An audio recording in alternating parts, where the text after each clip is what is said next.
My story of ex-wife cheating on me after 26 years. Part 2. I discover her journal a month later. Yes, she maintained a journal detailing the dates, who man they were with, what they did, and how much she enjoyed it. Remember how I asked them 8 questions about what they did? She lied about all 8 of them. It comes as no surprise. Of course, her journal proves that she never used protection. One person used drugs with her in the flat, and she didn't appear to mind.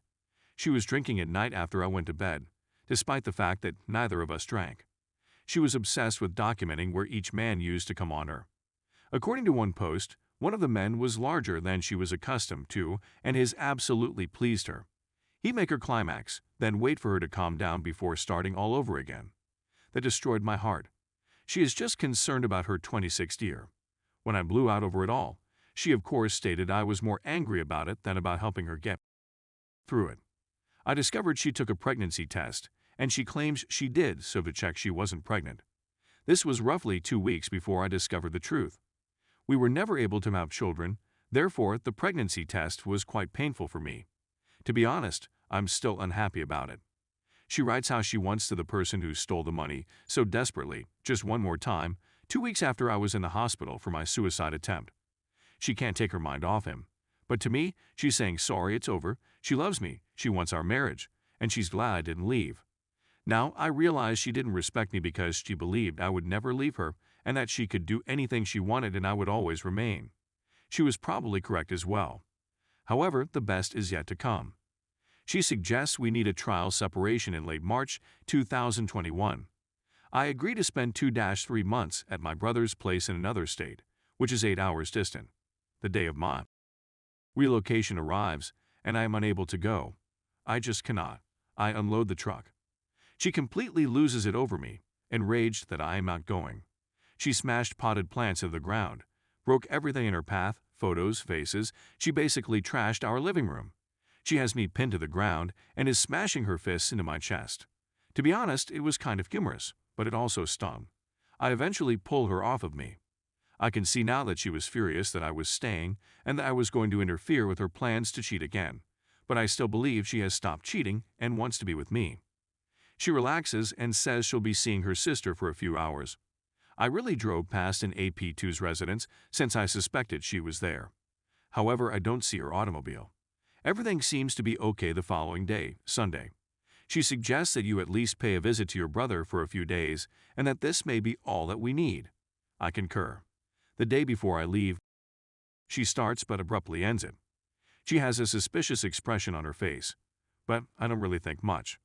The following day, as I'm getting ready to leave, it dawns on me that she cheated again, and that's why she didn't want to have the day before, because she was afraid I'd notice. I confront her, but she refuses.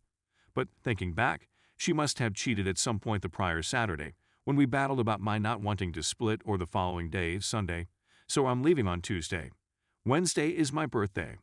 We text, call, and video chat every day, and she tells me she misses me, loves me, and wants me to be her spouse. For my birthday, I treat myself to pizza with a childhood buddy. I'm supposed to call her after I leave, but she messages me and says she's going to work out and walk the dogs, so I can call later. So I call later when I'm on my way home to my brother's place.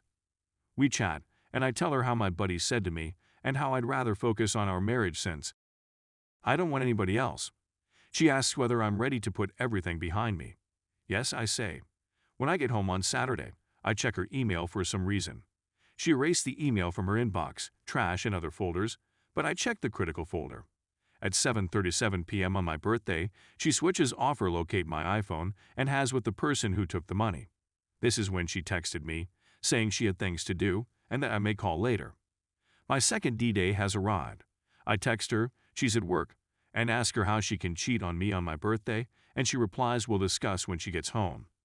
I decide to go to her workplace and black out in front of her coworkers, yelling that she's and other such things. Of course, I'm suddenly the crazy spouse, and they undoubtedly understand why she cheat on me. We had a massive quarrel when she comes home. She goes to spend the night with her sister. We texted throughout the night, and I asked her when she stopped loving me. She claims she is still. I filed for divorce 2 days later and moved to my brother's place a week later. I take both dogs. We don't have any children, and leave most of my belongings, including furniture, the fridge, the washer/dryer, the treadmill, and everything else, knowing that I would return someday since we are destined to be together. Before I depart, she adds that maybe we might find our way back to one another and remarry, but I'd have to be okay with all the men she's with while divorced. She texts, calls, and FaceTimes me over the next 8 months, saying she loves me, she's sorry, she misses me, but never that she wants me back. I implore her to stop saying I love you, since how can she love me while doing what she did? We are divorced, but I am confident that we will remarry because of what she says, and I still believe that we can work things out and begin a new marriage. After 5 months, we get together for a weekend visit halfway between our homes. We exchange kisses. I want to have, I know, terrible, with her since she is my only partner and I was taught to have only with your spouse. I simply want to be able to experience that connection. We begin, but she vaunts me. It was difficult for him to resist me, he claims, and all I hear is, but it's not difficult to refuse your lovers, as I call them. I leave him a shambles for a week. I'm getting better. We still communicate often through phone and text. I want to pay her a visit after Christmas, but she makes it apparent that we are no longer on the same page. Even though she has led me to believe we will remarry, she now says no. I'm canceling my vacation. She texts me out of the blue the Tuesday after Christmas, when I would have been visiting, saying I am on her thoughts, she is thinking of me. She isn't sure if we are talking but wanted to say hello. I choose to ignore her. I eventually return to Reddit and begin reading the posts. I finished Chump Lady's novel. My thinking flips. I suddenly discontinue all communication and feel certain that I will never speak to her again. After reading the book, I can see she did all the cheater things. She's not exceptional. She's simply simple, shallow, and placed the attention she gained before to our marriage before harming me. After 10 days, she contacts me again, stating she simply wants to say hello. I'm sure that's not everything. Then she contacts me a week later to see how I'm doing. She phoned me 2 days ago, but I ignored her. I know I should block her, but I can't right now. However, I haven't contacted her in 36 days. I'm guessing she's maxed all her credit cards and is in financial danger. I now have a job that I like and have launched another company. I'm back at square one, but I believe I'm on the right track, even if I never meet anybody else. I wish I had gone sooner. I couldn't do it. We can't go back in time, so it doesn't matter where you are in the process. You'll figure it out as you go along. Divorce may bring you serenity. I'm more happier not having to worry about her every day and continuously monitor her phone, computer, and so on in order to catch her. She is now free to do anything she wants. She's not going to get me. It cannot matter to her, and that's okay. I thought I was losing, but now I realize I've won. Cheaters have no ethics, morality, or character. It's difficult to comprehend if you're not like that. Oh, she made a mistake, but she still wants our marriage, I reasoned. She abandoned the marriage when she began flirting and eventually had affairs.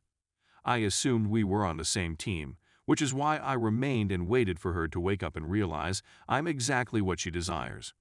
You are no longer on the same team if they cheat.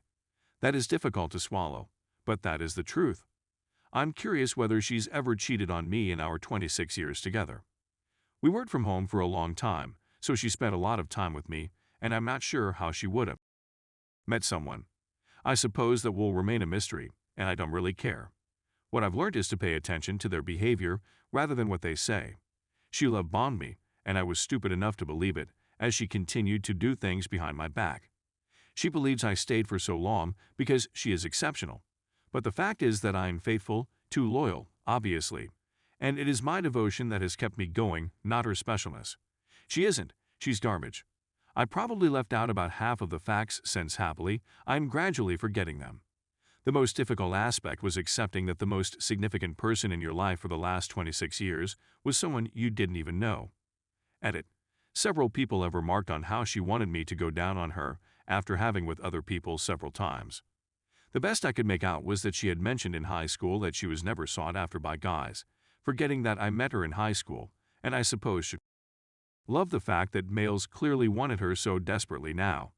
She seemed to get a kick out of the notion that I would want to be with her after she had just been with someone else, but I had no clue. So she must have persuaded herself that she was something extraordinary. Anyway, that's just my theory. I'm aware that it no longer matters. Edit 2. Since there have been a few comments, I thought I'd address it. Practically soon after D-Day, I began working out again. I had worked out almost daily for the first 20-plus years of our relationship. But when my depression began and I was on antidepressants, I stopped working out. So, out of the 100 pounds I acquired, I've already shed almost 80 pounds and am in terrific condition. I even got abs now because I discovered my ex-wife loved them. I know I should do it for myself, and now I am, but the fire that has been burning in me for a long is that she abandoned me when I was at my lowest mental and physical point, so I'm going to show her. I said that we met for a weekend, visit 5 months after the divorce, and that my objective was to be in terrific condition by then, which I was. But now, I'm doing it for me. I don't even think about her anymore while I'm at the gym. She did contact me on our eldest dog's birthday 2 days ago. She stated she knows she doesn't have the right to ask, but could I give our dog a birthday kiss from her? I avoided eye contact and ignored her. I do want to thank everyone for their support. The comments mean the world to me, and I wish I would have came here on D-Day.